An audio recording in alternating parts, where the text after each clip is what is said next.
around. It's going to be wonderful. It's going to be impactful. My name is Johnson Aluko, known as Aluko, leading the public space. The reason why we are gathered again tonight is to ensure that we are productive. Our life is blossoming and going in the direction that God wants it. And we can't do that if we are not thoroughly equipped with the knowledge that is required for us to function appropriately, especially in business. We've started out a 7 days free webinar since 2 days ago. Today makes it the third day. If you're joining us right now, if not what day one, day two, I would just advise you to not miss out on the things that have been packaged, which are foundational for the things we are discussing now. So I'll just advise you to go back and watch day one and day two. Day one, we talked about business ideas, how to spot business opportunities, as an entrepreneur. What are the things you want to look into, the tips you want to engage, your business type, and the four quadrants of business where your business falls into. If it's employed, if it's self-employed, entrepreneurship, or a conglomerate, and the things that are peculiar to this mentioned quadrants. Yesterday, we talked about business location, your choice of business location, which can make or mar your business. You want to look at some factors that should be an indicator for a good business location that suits your kind of business. We talked about 7 things yesterday, and I want you to go back and watch those 7 factors that contribute to the good business location choice. Tonight, we are looking at market fluidity, and how a startup should respond to market fluidity. In other words, the trends of the market, the flow of the market, the flexibility of the market, the demands of the market, the dynamics of the market. We're going to be looking at that. Secondly, we're going to be looking at market penetration for a new business. How do you penetrate as a new business in a location, in a feed, in a niche? How do you penetrate existing markets? There are competitors who have been in the business before you, most likely, and you want to compete profitably. So, how do you penetrate into an existing market for a new business? We are going to be looking at that tonight again. And thirdly, we are going to be looking at market segmentation. I briefly talked about it on day one, but tonight we are going to be dwelling more on that particular subtopic, which is market segmentation. The fourth thing we are going to be looking at is the 4 P's of marketing. What are the 4 P's of marketing, and how do you go about them? Like I do say, the proof of expectation is preparation. Ensure you have a jotter. We have a community on the WhatsApp channel where we encourage participants to join. This is the reason why you need to join. We have a daily work note that we are giving to our participants, which we don't share online. This daily work note comes in form of structured questionnaire and actionable steps on what to do, the responsibility that have been preset for you to work with, so that you can get the kind of results you want. You are working with those work notes, open them, then open your own personal book, look at the questions, and then answer. It will enhance and ease your brainstorming, your answering of those questions, and the actionable steps you need to take. The last thing I want you to do before we go straight into tonight's discussion is to share, comment. Enough of people just struggling to live on other people. We are not pests. God didn't create us to be pests. God created us to dominate, to subdue, to replenish the heart. But unfortunately, some of us have fallen below the standard of the glory of God, and we want to be dependent on other people. Yes, I'm not against dependency, but when you're a child, you behave like a child. When you are mature and grown up, you should take responsibility. Responding to the ability that the Lord has given to you is responsibility, and it's a sign of maturity. So you can't run away from it. If you want growth, if you want increase, you want progress, you want to blossom, and you want to achieve good success in life. Okay. So these are the 4 things. I'm recapping again the outline right on my system: market fluidity and how a startup business should and now a startup business should respond to it. I'm checking if my mic is on. And if you can hear me, kindly just comment that you can hear me. I can go ahead. I will see that. We're going to be looking at market penetration for a business, a new business. We're going to be looking at market segmentation. I'll be giving you live examples. Then we look at the 4 P's of marketing. And lastly, I'll give us some few tips for business startups, marketing tips for business startups. So, number one, when we are talking about market fluidity, we are referring to how easy it is for your goods and services to move within a market. How fluid, how easy the flow, the movement, the accessibility of your good or your service to be moving across a known market. So that's fluidity. It indicates the trend. It indicates how fast, how accessible. It indicates how efficient your delivery is, how fast you are in responding to the dynamics or the ever-changing terrain of the market. And believe you me, every market is always changing. The demand of the market is not static. The demand of your consumers are always evolving. The consumer's trend, like I used to say, is not static. If you are given to a particular line of business or business niche, and under that, you will also notice that the taste, the upgrade of taste, the upgrade of taste for quality, taste for quantity, taste for better pricing, taste for better description, taste for better uh, um, efficiency, how to use your product, more stuff like that are the things your consumers are demanding for. So, and your ability to quickly sense it and then adjust is what we are going to be looking at under market fluidity. So, a fluid market is characterized by minimal barriers to entry and exit. How do we know that you are ready for business? There shouldn't be a barrier to reaching you, whether by accessible road, whether by contact through phone call, through emails, through social media. Your response line, your business line should be up and running. Okay, that's what we are talking about market fluidity. We are talking about how efficient, how accessible, how easy it is for your goods to move, for your services to flow to your consumers. So if it's difficult, if there are barriers, then it's going to be more, it's not fluid any longer. It's going to be more toxic for consumers to relate with your product, relate with your service. Let me give an instance. Most product that comes out now have manuals, right? And so that you won't need to go to the manufacturing firm, go back to the manufacturing location, or look for somebody to call online in order to know how to engage that product or how to use it right. So every product that users are going to be using should have an operational manual. Okay, whatever product, whatever service it is, there must be a way. Even if you are selling Zobo, you can write how to taste your Zobo. The things you need to do. You've seen on beverages, some of beverages they ask you to shake well before you use. These are instructions so that your experience of that product will not be lesser than the standard that it has been created for. So we want to know how easy your product, your services flows within a market. So it's characterized by minimal barriers to entry and exit, low transactional cost, and ability for new informations to quickly impact price and consumers' behavior. So there are informations that are flowing in your market that you need to be updated and well acquainted with.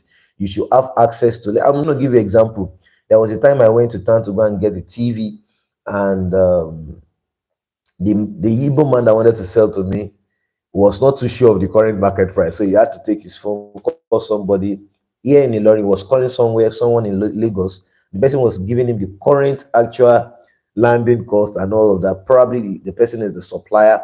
So the Igbo man said, please, I can't really sell for the price we've just agreed because news reaching him is saying that the current market price is higher than what he wants to sell. And I know because I've also been around, I've compared a little bit of this price and said, okay, this one is actually way lesser compared to the other ones I've interacted with. So I was looking for a way to quickly pay and run away with the product.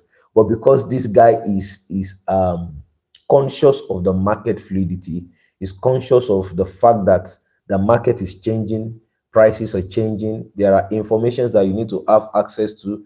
You shouldn't wait till the time you need to get raw material before you just chat up your supplier. Oh, how much is this material now?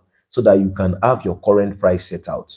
You understand? So that you not be doing business at loss. We want to look at these things. Are there barriers? Is it two, three characteristics? Are there barriers to accessing your product? If there are no barriers at the entry and at the exit of your product and service, is a good one. It means you are flexible. It means you have access to updated informations. You understand? Information. You have access to updated information. So these are the things you are talking about under market fluidity. Okay. Now let me give you some characteristics that you can use, which are crucial pointers to help you determine how fluid a market is. Number one is adaptability. Startups should remain flexible and adaptable. This thing like we don't change. This is our structure. This is our culture. This is our standard. This is our principles. Those things are good, but they should also be subjected to the opinion, to the suggestions of your consumer. You want to listen to them. Adaptability will not work if you are not listening to the feedback. You should be adapting to feedback. You should be adapting to feedback. Let me say that again. Write it down in your notes. Get as much feedback from your consumers. Get as much feedback from your market. And your adaptability should be tailored towards the feedbacks you are getting. So remain flexible, remain adaptable to quickly respond to market changes. Oh, the market has changed and you need to also adapt. Don't be static, don't be rigid, don't be don't be difficult to deal with as a business. Don't be difficult to deal with. That's not the way to go about market fluidity. So you want to look at are there altering product lines? You want to look at adjusting product pricing strategies or shifting the market focus based on emerging trends. So emerging trends can shake off your strategy, can shake off your principles, can. And if you are not changing, you'll be shocked that the consumers will just leave you and go to whoever is changing or adapting to their demands and the trend of the market. The power of the voice of the trend of the market is that it's not just one person saying it. This is how you know. It's not just one consumer saying it. As you are hearing it from a consumer, another person is also complimenting and buttressing that fact without them meeting each other. You are having two, three, four, five, and then this witness is established, and then you need to quickly adapt. Okay, quickly adapt to the market trend. Quickly adapt. If your business requires you to have constant supplies of some raw materials, and you notice that some people are already changing from a particular product to another product because it gives better quality or because it saves cost. Don't say, I'm an ambassador or agent of so product XYZ because you love that product, you are emotionally attached, and people already shifting, people already moving. Oh, I just like doing it this way. People already adding more skill, doing it better, adding more dynamics, and bringing more asset to make their work faster, efficient for delivery. But you are just static and say, no, we don't need those things. You are not adaptable. Before you know it, people won't patronize you again. So you want to be adaptable to the shift in the market focus or trend. The second thing you want to look at under market fluidity is to do a continuous market research. And that's why I said earlier that you don't have to wait till you need resources before you engage with the sources of information that determines the trend of your market. You can call your supplier, call the market, go there, put a call through. For some people, your market is online. You need to be well acquainted with and familiarized with the trend that is moving. So, and I'm going to give you an example. I'm in tech, and there was a time I was marketing cybersecurity, cybersecurity, and my partner in office was like, "What is really happening about this cybersecurity of it?" Like, it's as if people are changing or people are just looking for it.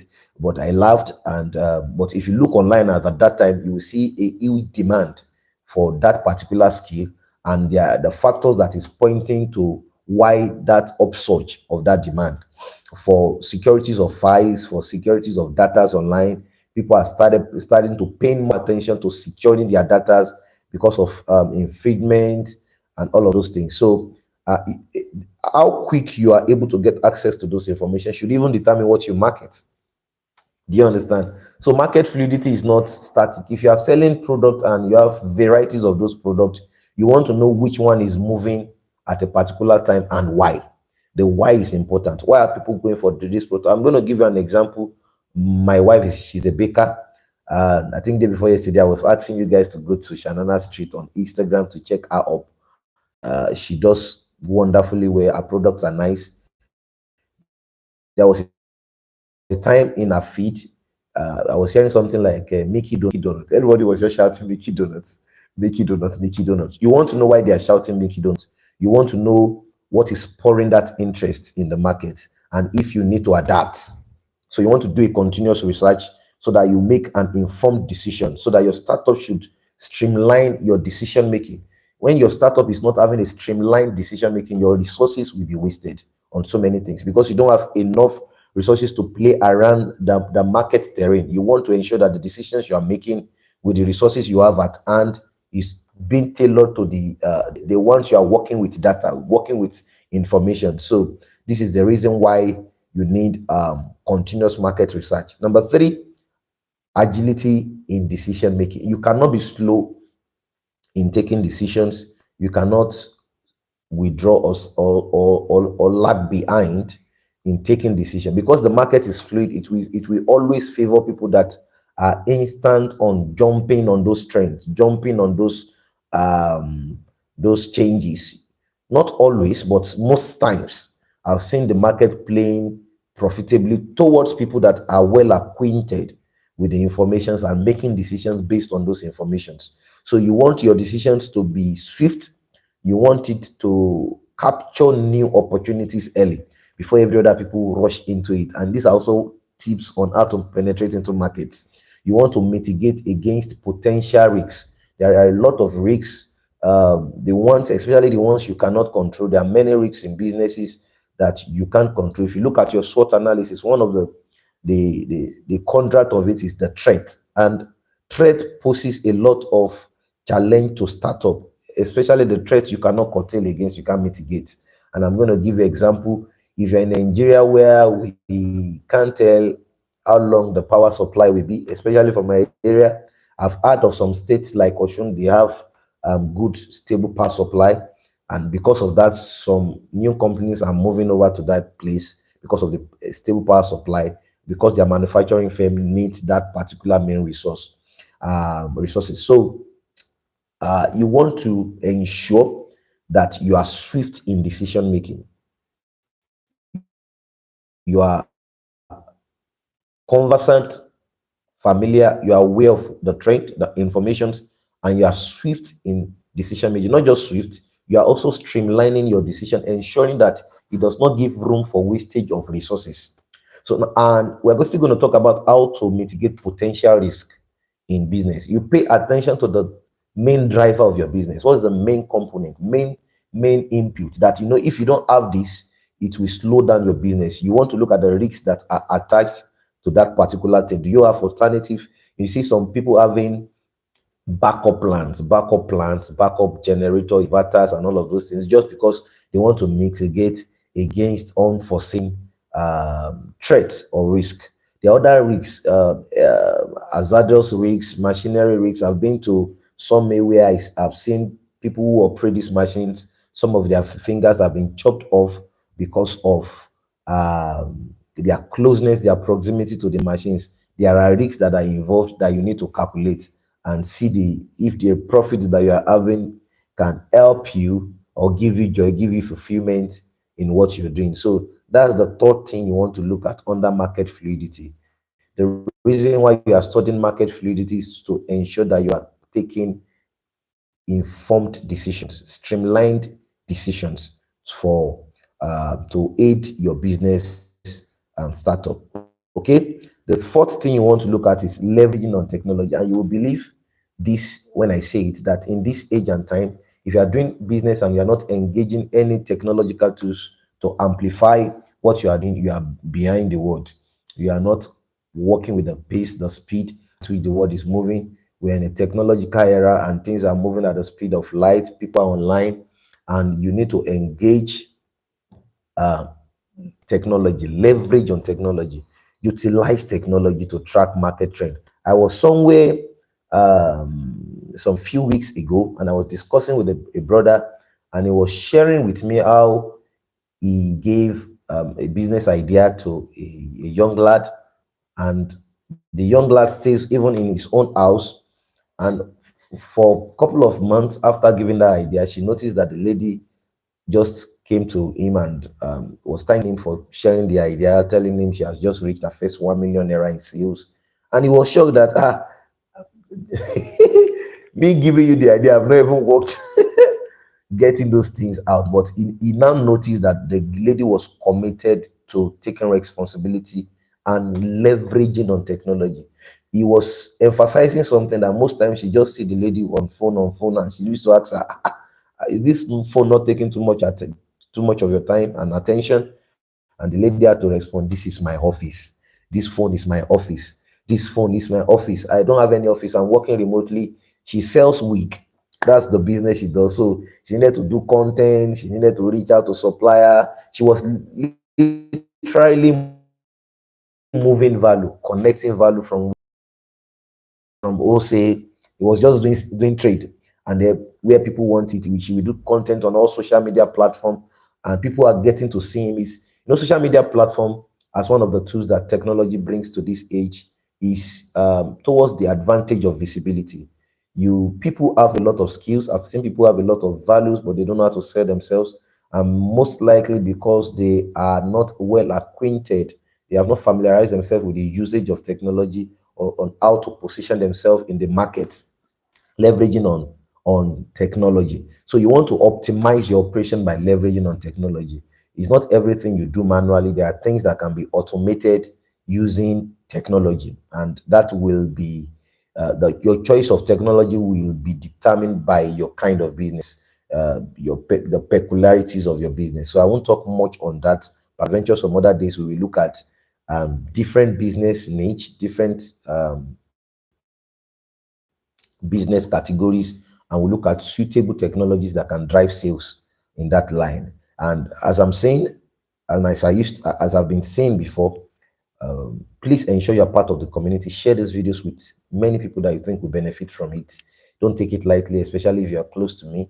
Don't be over familiar with knowledge. You won't get value out of it.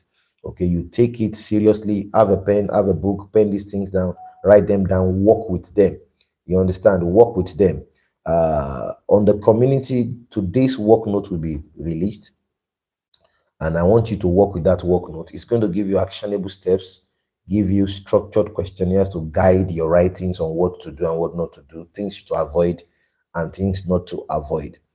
The second aspect of tonight's discussion on marketing and market fluidity is the market penetration for new business. It's a big question. People want to ask, people have always been asking, how do I enter in a market as a new business? How do I penetrate? How do I get visibility? How do I get known?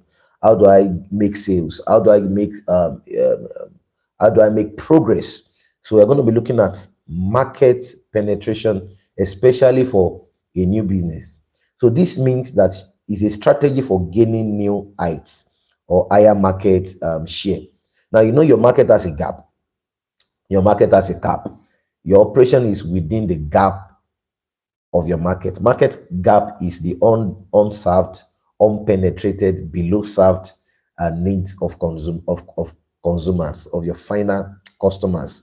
So you want to ensure that you have strategies to penetrate into your market, whether you are offering product as a value or a service as a value. I've also talked about that, or both. So I'll be looking at some factors you should consider to quickly penetrate into the market. The first one is a competitive pricing. It's very difficult to compete with a business in your niche that has enough financial muscle to even run ads, run marketing, just to pull you down. You are let's say you are into beverages and you want to be competing with Coca-Cola, with Pepsi, with all of those big firms.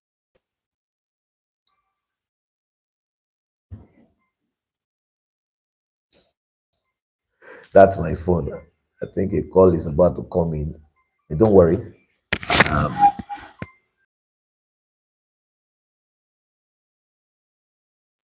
Okay, I think the call stopped already. I hope the call doesn't come back again. I'm gonna put it on do not disturb. I was thinking about this before starting out tonight, and I was saying, hope we are not going to be disturbed by a call or another. Just stay with me.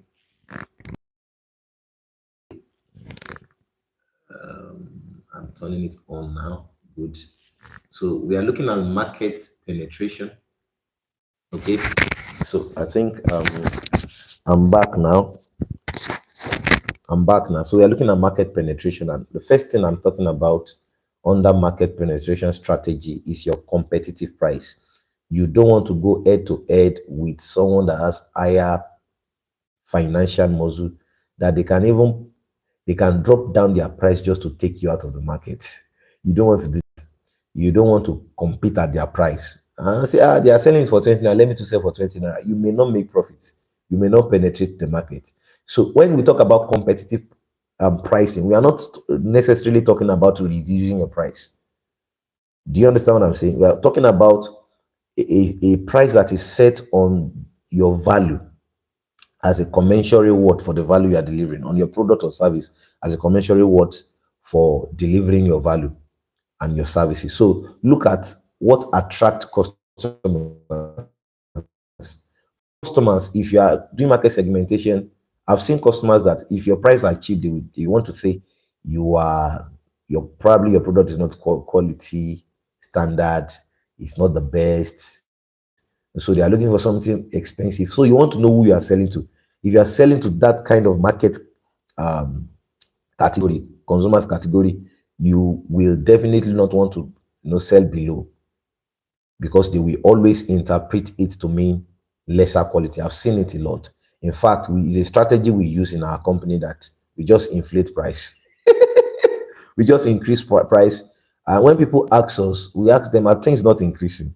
The other things we need to, look into, fund, manage expenses, resources to cater for maintenance. And people just say, oh, what you are selling is just knowledge. What you are selling is just on your head. Your head is your knowledge is your raw material. What else are you guys? And I tell them knowledge is not cheap. You have to buy it. You sell it not. Okay, so that's just on a very lighter note. So look for a competitive price. Don't go too high. Don't go too low. So know the current average pricing for products similar to yours or services similar to yours of your competitors. You can do that. You can do a walk-in. I've walked into a lot of businesses that do something similar to me, to my own, and they don't know. I just go there, take their flyer, interrogate them, interview them, know their pricing. I check my pricing.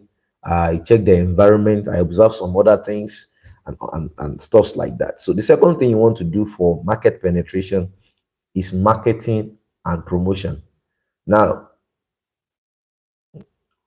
people don't believe, especially in this part of the world, for startup. They say, startup, you don't need all of those things.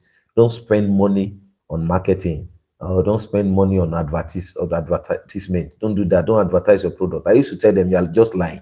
Nobody will know you. Nobody will get to hear you if you don't do all of those things. You have to be before the faces of people day in, day out, social media, offline, radio, jingle, billboard, sticker, flyers. But you don't have to exhaust all of your capital. And I said it yesterday. If you have not watched the video, go back and watch it. I said it yesterday that 70% of your startup capital should focus more on marketing. It should focus more on marketing. It should focus. There are businesses I've not seen. Hardly will I see them market. But I saw one online. It was very funny. I don't see people that makes caskets do billboard.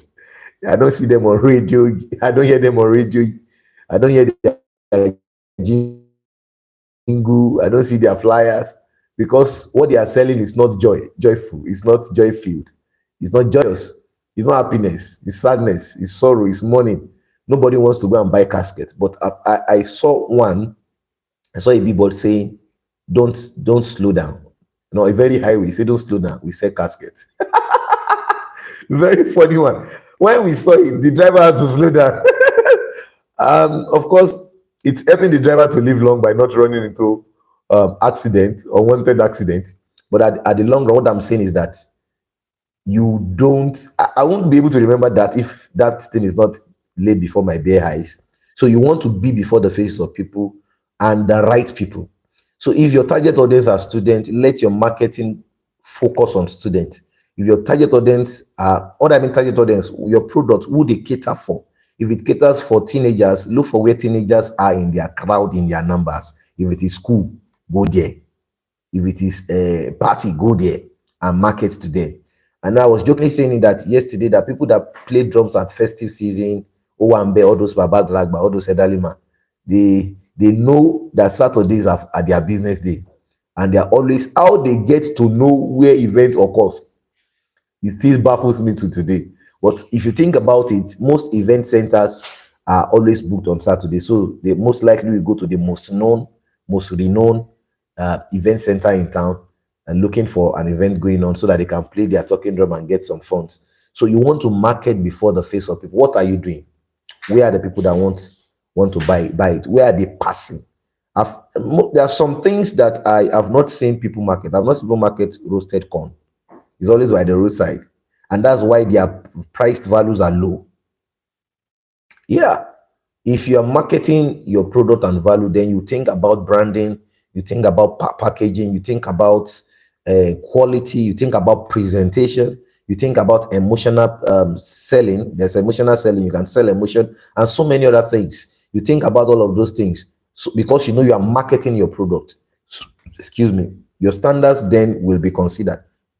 So invest in advertising, invest in promotion, customers outreach to raise awareness about what you are doing, raise awareness about it, carry it, hawk it on your head, shout about it, pay for advert. If you see somebody, the terrain of making money online in our age has been reorganized, or there's an reorientation about how to monetize your skill online now. A lot of celebrities, quote and unquote, that are trending, they are now doing paid promotions. They promote people using their content, using their laughter, using their gestures, using what they are known for. And by reason of advertising, I would also like to advertise few products to you. First on the list is Services.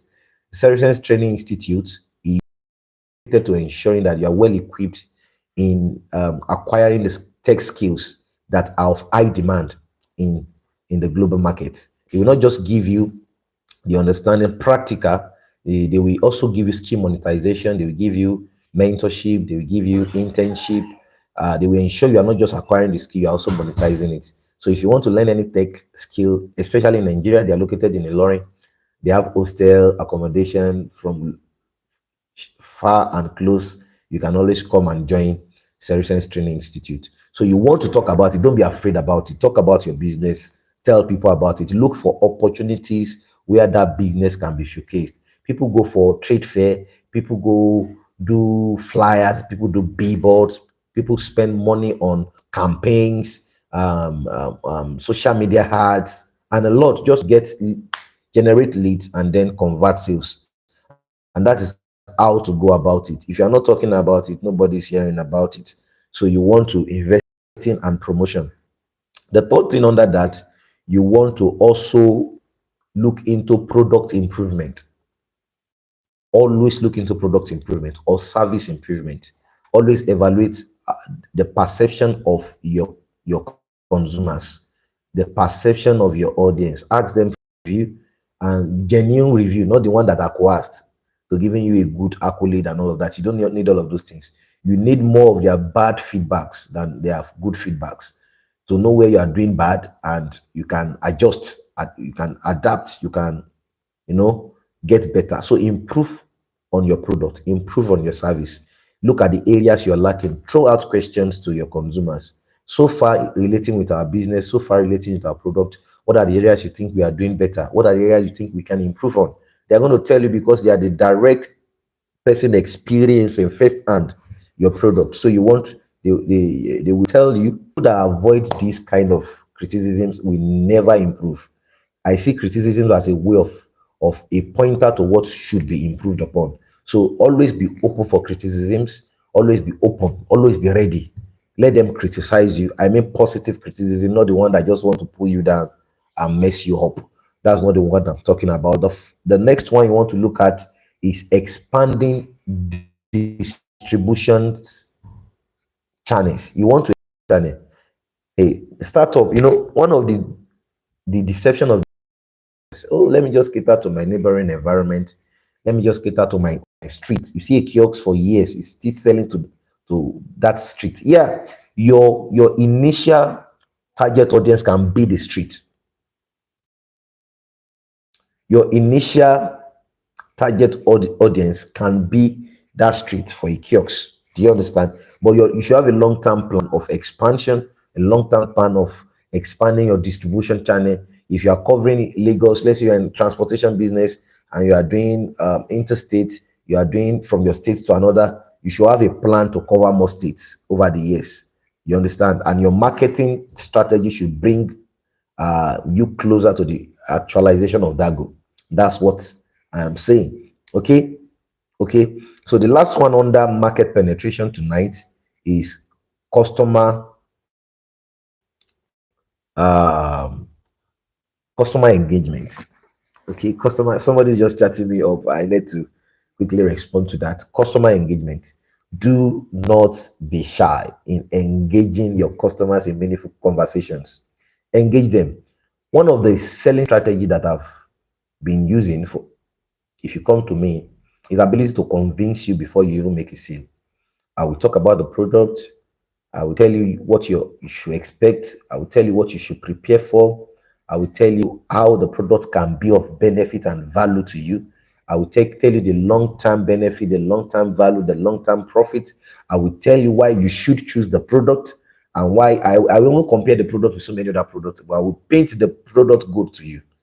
And you need to engage customers, engage them with follow-up.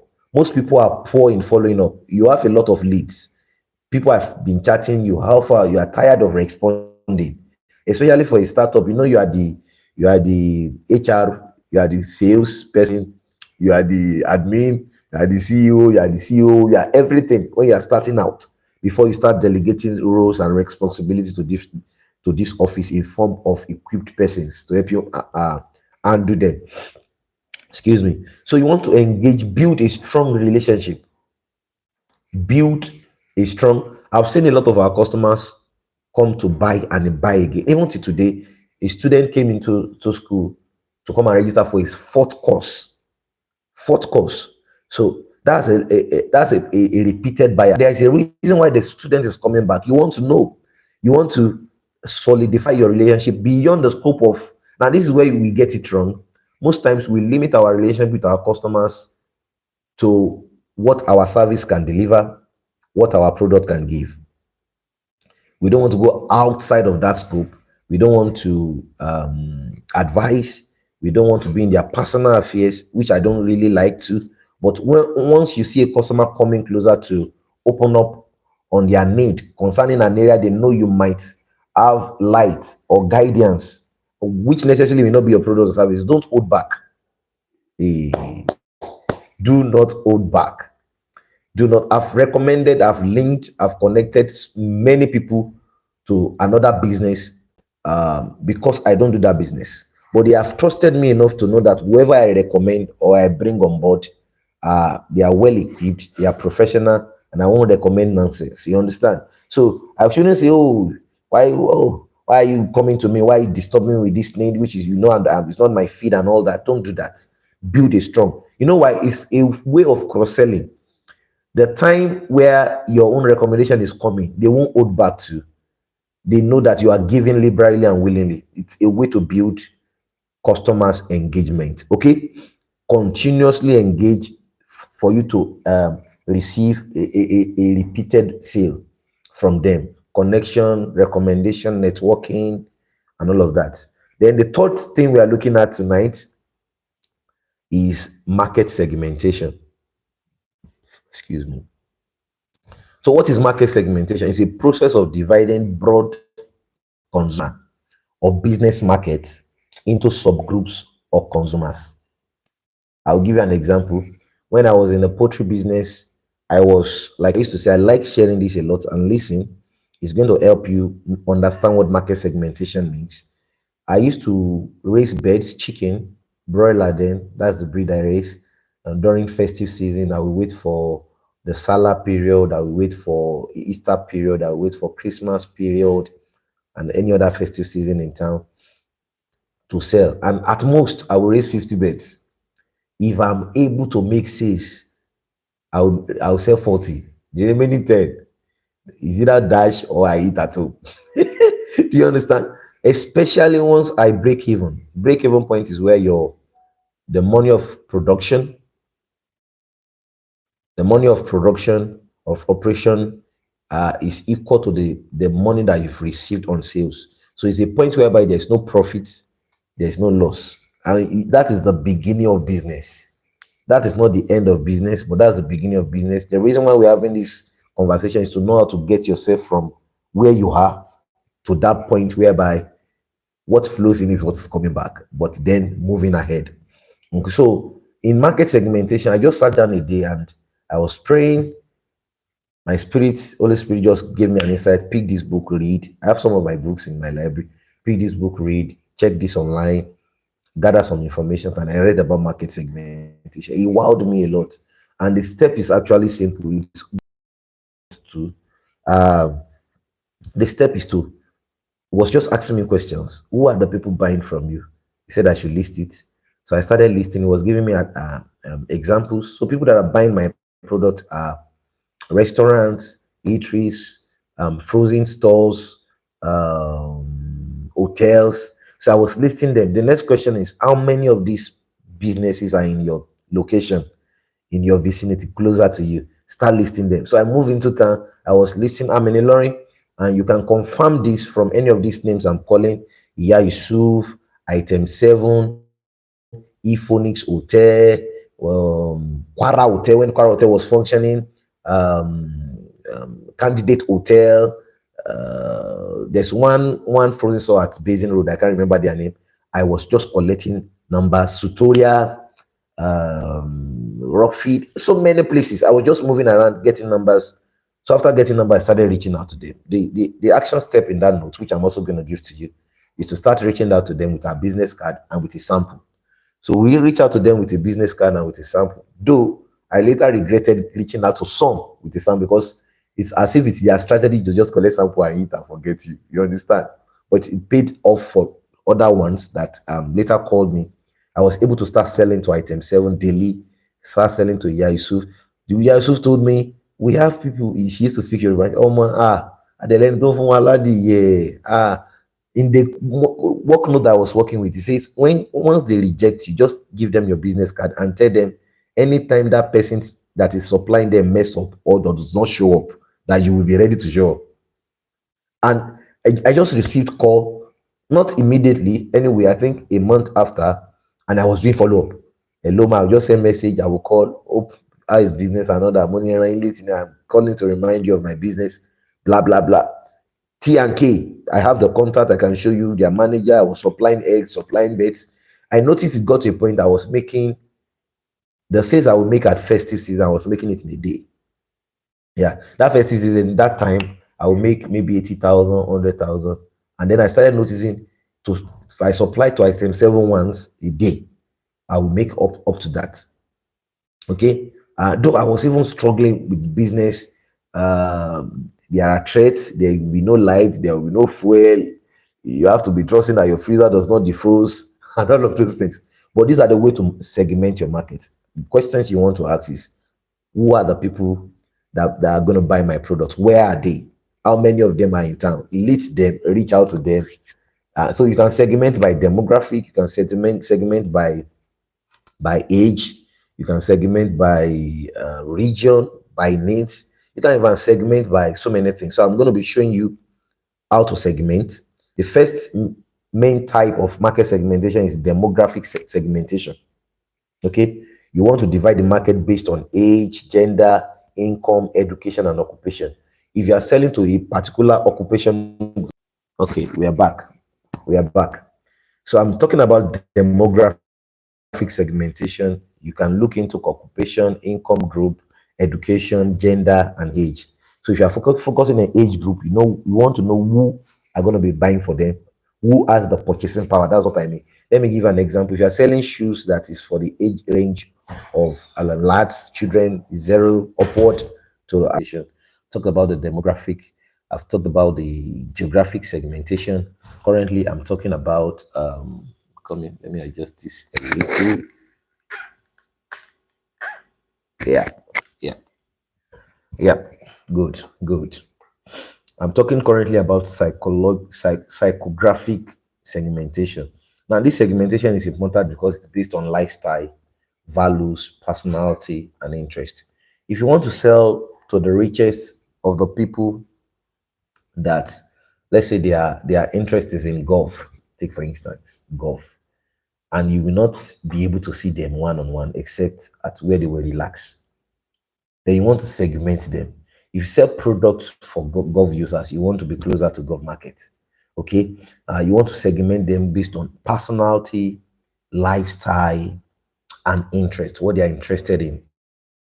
This last one is the best that I like, is the behavioral segmentation. And this is dividing the market based on consumers' behaviors, such as purchasing habits, such as brand loyalty and product usage. Now, there are people that I know that if you are selling phone and you're marketing Android to them, they will not buy because of their loyalty to the other party. You understand? There's this loyalty they have for just a particular product. So if you don't know what their, excuse me, if you don't know what their brand loyalty is, some people wear brands that are known because of their status, because they want to have a sense of popularity or luxury representation.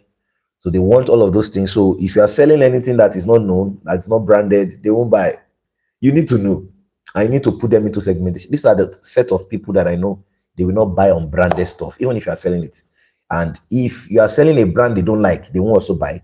If you don't know their purchasing habit, when they buy, there are times people buy. Oh my God. You need to understand these things. If you are targeting a working class, you want to focus your marketing on the last week, the salary week.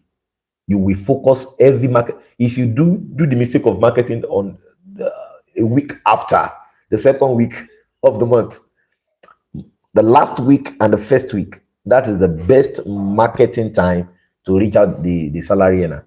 Any other time will not work. They will want to buy, they wish to buy, but they don't have the purchasing capacity to buy. So, and that is when they budget their money. That's when they start spending, put things into perspective. So, if you are going to eat, have a bite of what they carry, you need to understand their spending habit. When do they spend? How do they spend? On what do they spend? These are the things you want to put into consideration under behavioral segmentation. Now, the fourth thing we are looking at before we go to the final thing is a lengthy one. If you are here till now, kudos to you. If you are not here, you need to be here. We are looking at the 4 P's of marketing. The 4 P's of marketing. It's very important to know the 4 P's of marketing. They are key elements to be considered for a successful business startup. You need to consider it. The first one is your product. It's simply what you are selling. You understand? It's your product. Now, some of us are not selling tangible products. Our products are like a service delivery. So that's our product. That's our product. Whatever is relatable, that is of value, that consumers can place what on, is a product. If they are ready to buy it, is a product. if they are ready to exchange their money for the experience or for the satisfaction of what that product offers in form of solution, it's a product. So you want to look at this. This may include the design, the future, the quality, the branding of the product. These are the things you want to look at. Okay, you want to look at not just the solution the product prefers. You want to look at the presentation of the solution that it carries. You want to look at the perception of the people that will use the product at first appearance, as first sighting, at first hearing. So if you are a public speaker, at the first hearing of the words that comes out of your mouth, you should have hooks, you should have call to actions, you have engaging hooks that will pin down your listener, your audience.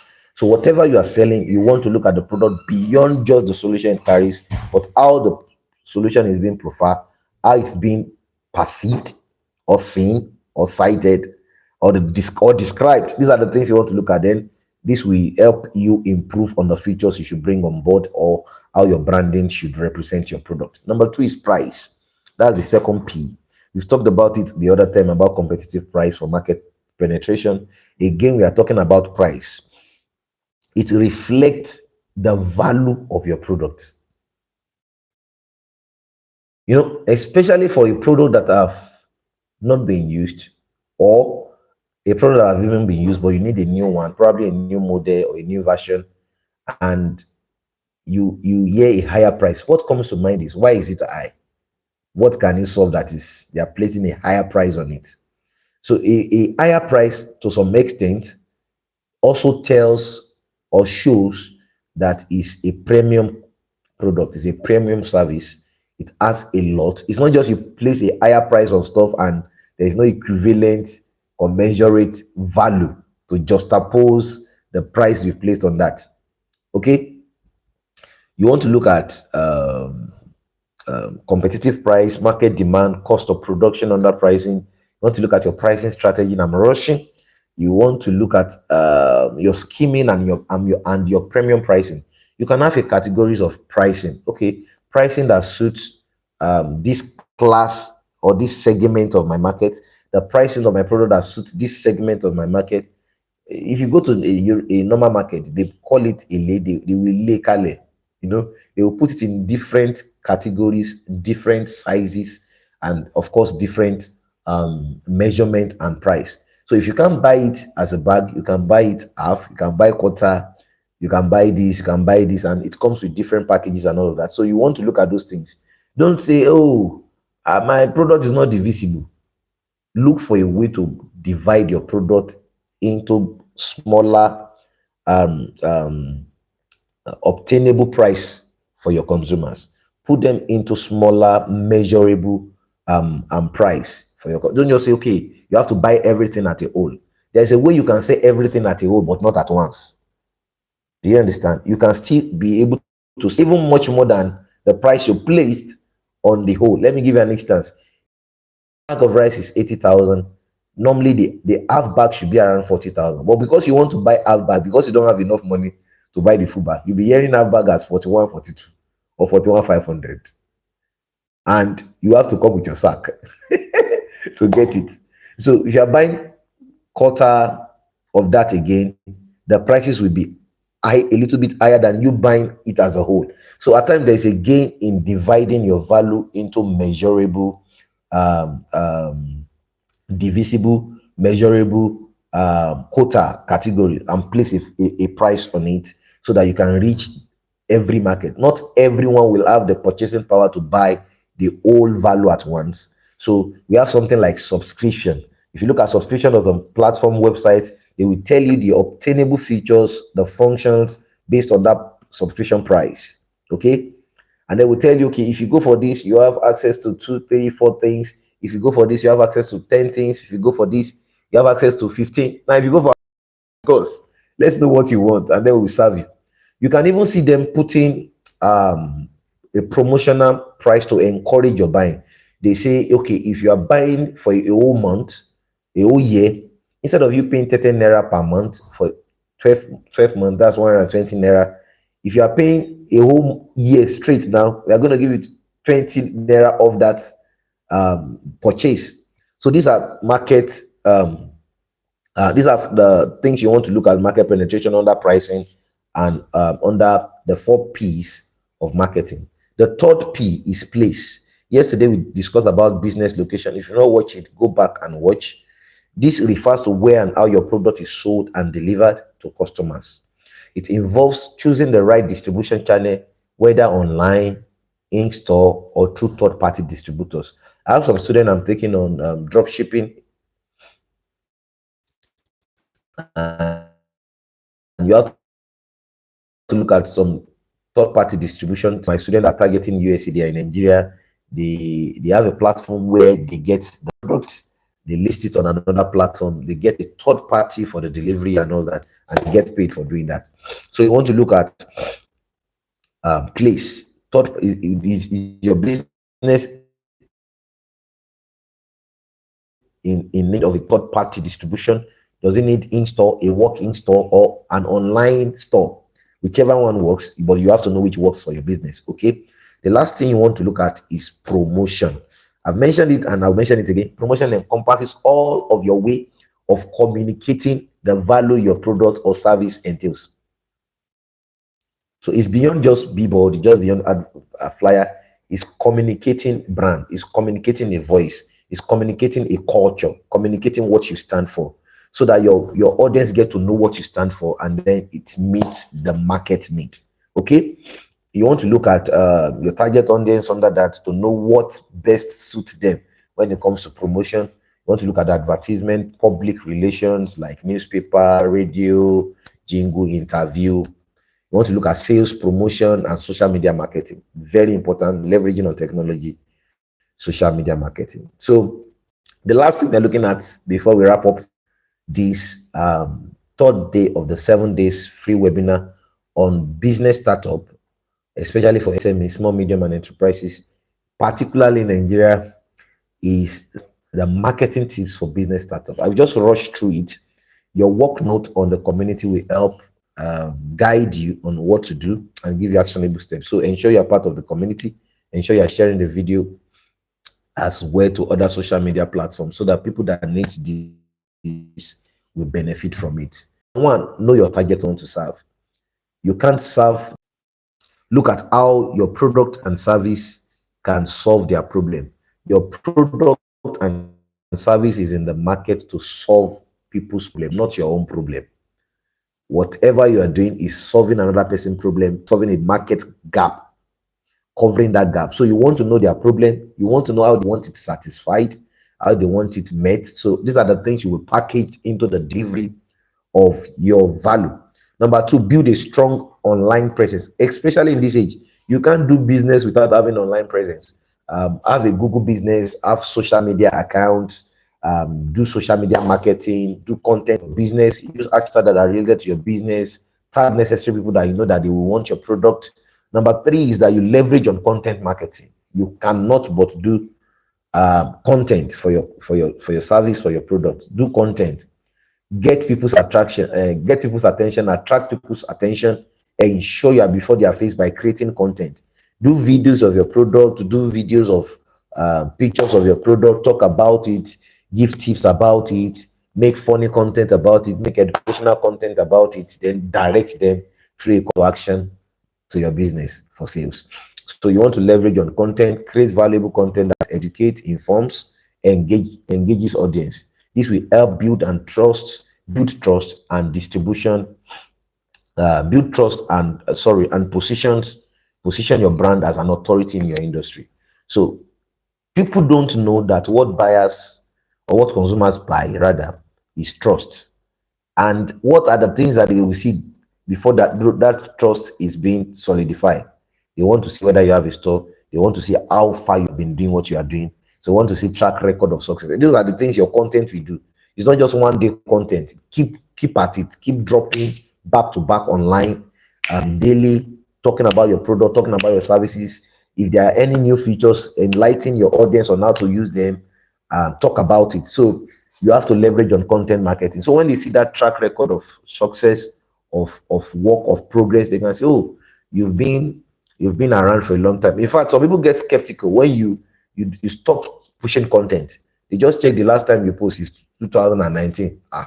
You first ask, is this person in business? Is it? I hope we are not. This person is not a scammer. But if they see the recent things you are doing, oh, you are alive, your business is alive, that means they can engage you. So leverage on content.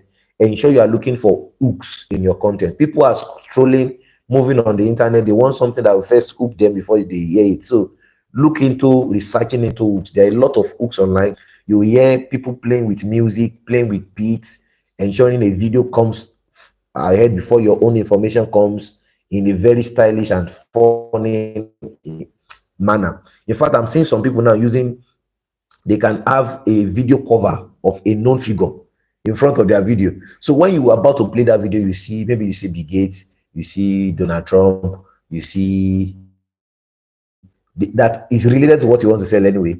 So you want to hear what this person wants to say. You click it, you are seeing another person. Then your mind is hooked already. Okay, peradventure, this person wants to talk about this person, or at the tail end of the video, I will still see this picture. Before you know it, you've got LinkedIn, Twitter, which is now X, Facebook, Instagram, and the rest. So you can make use of that. Social media, people are online, many people are online. People are, right now, you're watching me, you're online. So people are online, go online, leverage on social media. Number 5, offer incentives. This is a good way to encourage sales by giving people is that if you take this action, this is your reward, and people will be encouraged to take the action. The reward system, put a reward system in place. Let me give you an example. If you are selling a product that is divisible, let's say it's 10,000 naira, and you divide it into 5, and you are selling for 2,000 naira, okay, you are still going to get your 10,000 naira back when you're done selling 5. But what you can do to increase that is to inflate price. And this is what even I think to start selling X badge, Twitter badge. So he came out, tweeted, okay, the price, and then asked if people are ready to sell at so price. Now the price he later asked, I think $8, I'm not was the price they want to sell at, but he will not take it lightly or take it well by just saying, okay, per month you guys are going to be giving us doing a subscription of $8 to get the vetted selling. So we are back online. Sorry for that break in transmission. In my school, if you bring 10, if you recommend 10 people coming from you, they call it affiliate marketing. You get a commission in monetarily, or you have access to convert that to access the course fully for free. So if you're registering for a course like, let's say, mobile application development, which is 250,000, and you also want to learn how to develop an app, but you don't have the financial capacity to enroll, all you have to do is convince 10 people to come along with you to learn. Once they enroll, unknown to them, you get to access the course for free, or you even get that about to be expired, move out of store, or out of store, or is going to be expired soon. So instead of losing them, they will use it as a sales into another product. Are you getting what I'm saying? 2 things is about to expire in your store, and you have other product that you know people are buying. Or you are telling them if you buy it for, let's say it's 10,000 naira, but you are saying if you buy it for 10,500, these other two things comes with it. You are not just losing money, you are getting more money, you're getting more sales. So offer incentives, you can offer free discount, free trials. I've engaged some apps, they will tell you put in your credit card, you can take out your credit card after 3 days, and if God will help you, forget.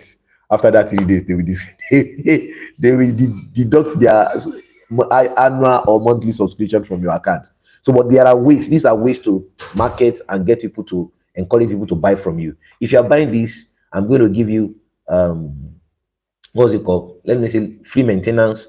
I patronized a solar vendor, and the reason why I patronized him was because of the clause of, okay, whenever you have need for maintenance within space of 1 year after our installation, we will come down for free to install. Now, my solar didn't have issue for 1 year. I was even thinking that if this didn't have issue, I have somebody that can. You see, product they put guarantee, they put warranty. Why? They are trying to build trust. They are trying to build trust that we are not running away. We are still around. You can return it and we'll fix it and get it back. Even though when you get there, they will still tell you, hey, now you have to pay so money and all of that. But before you know it, you've already purchased what you wanted, because they encouraged your purchasing ability by offering incentives. There is a word of mouth, which is a very powerful one. One of my senior friends used to encourage this a lot. That is one of the best marketing strategy, that people can talk about your products freely. We have user generated content, UGC. Most of the people you watch online on YouTube just sharing, they are unwrapping product. There are platforms you can go to that they can send a product to you just for you to talk about them. Once they know you have traffic, once they know you have audience that will listen to you, they will give you a free product. They can give you a free iPhone 15 just for you to open it and talk about, because they are going to convert from your audience.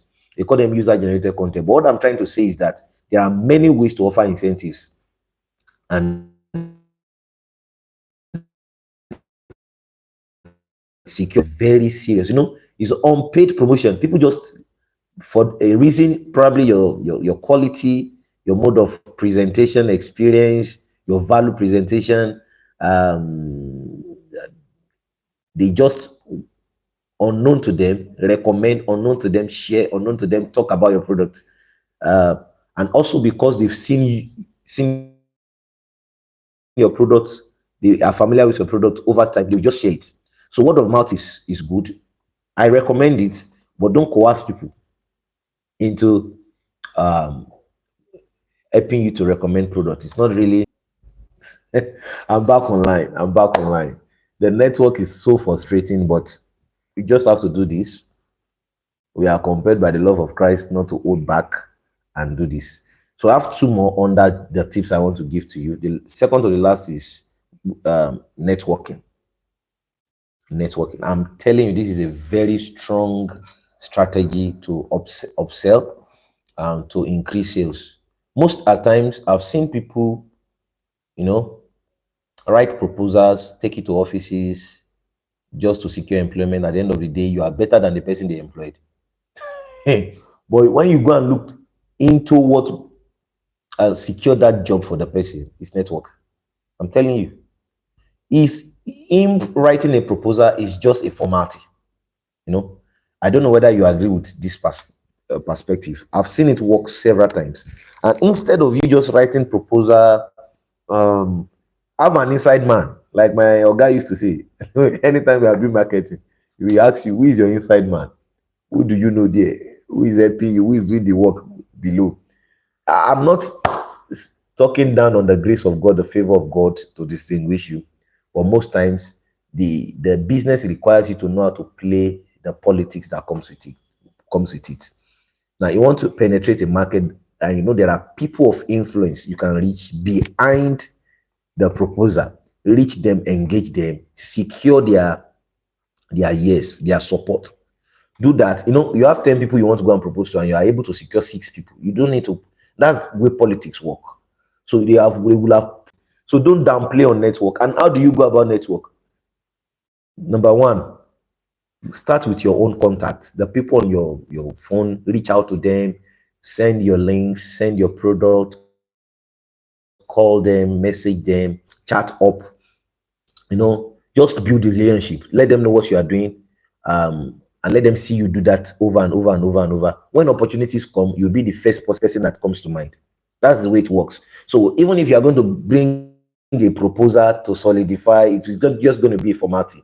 It won't be a necessary factor. So I've seen it play out. Many people get job secure not because they are really the best that was interviewed, but because network is involved. So network, attend industry events. When they are talking about seminar that relate to what you are doing, go for it. Don't say, I'm too busy. Go and network. Know your colleagues, local business groups. When I joined those groups, I started contributing. I've I've had 2 engagements from people on that group trying to give me work because of the things I've been saying. So sale is not mystical. Sales has principle, has things you need to do. So join business groups. Don't say, "Ah, I can't join that group. Oh, it's taking time to build relationship. Connect with other entrepreneurs to build relationship. Connect with other entrepreneurs to build relationship.